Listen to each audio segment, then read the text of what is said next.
ஆண்டவரும் இரட்சகருமாகிய இயேசு கிறிஸ்துவின் இனிய நாமத்தினாலே உங்களுக்கு என்னுடைய அன்பின் வாழ்த்துக்கள். கர்த்தர் நமக்கு இன்றைக்கு தருகிற ஒரு அற்புதமான ப்ராமிஸ் வேர்டு என்ன தெரியுமா? அது யோவான் எழுதின சுவிசேஷம் 14ஆம் அதிகாரம் 18வது வசனம். நான் உங்களை திக்கற்றவர்களாக விடேன், உங்களிடத்தில் வருவேன். For I will not leave for as orphan, I will come to you. என்ன ஒரு அருமையான வாக்குத்தத்தம். உங்களிடத்தில் வருவேன் என்று சொன்னவர் பரிசுத்த ஆவியானவர். ஆண்டவராய் இயேசு கிறிஸ்து இங்கே தன்னுடைய வாழ்க்கையிலே பலனாக, சாட்சியாக, மூச்சாக, உயிராக இருந்த பரிசுத்த ஆவியானவரை நமக்கு அறிமுகப்படுத்துகிறார். முதலாவதாக சீஷர்களுக்கு அறிமுகப்படுத்தினார்.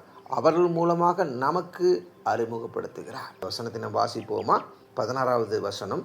நான் பிதாவை வேண்டிக் கொள்வேன். I will pray and the heavenly father.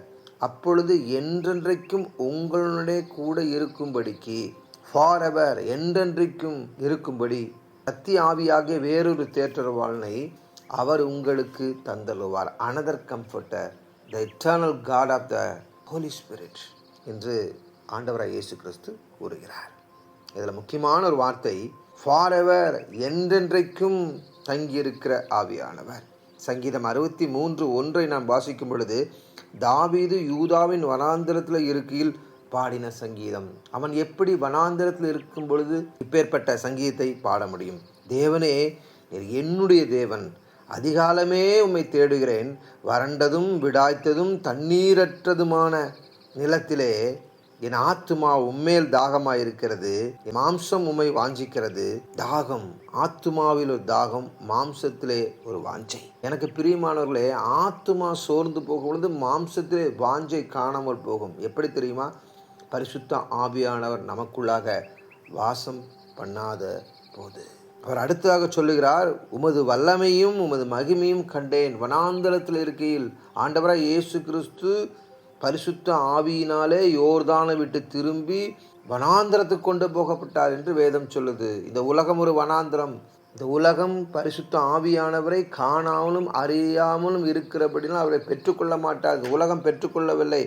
எங்கெல்லாம் பரிசுத்த ஆவியானவர் இல்லையோ, பார்க்கவில்லையோ, அங்கே சத்ருவானவன் இருப்பான், பிசாசானவன் இருப்பான். ஆனால் வேதம் சொல்லுது, நான் உங்களுக்குள்ளாக வந்து வாசம் பண்ணுவேன். ஹல்லேலூயா, ஆமென் சொல்லுங்களேன். ஆண்டவராய் இயேசு கிறிஸ்து அவர்கள் ஊதி பரிசுத்த ஆவியை பெற்றுக்கொள்ளுங்கள் என்று கூறினார். ஒரு உணர்வு வந்தது.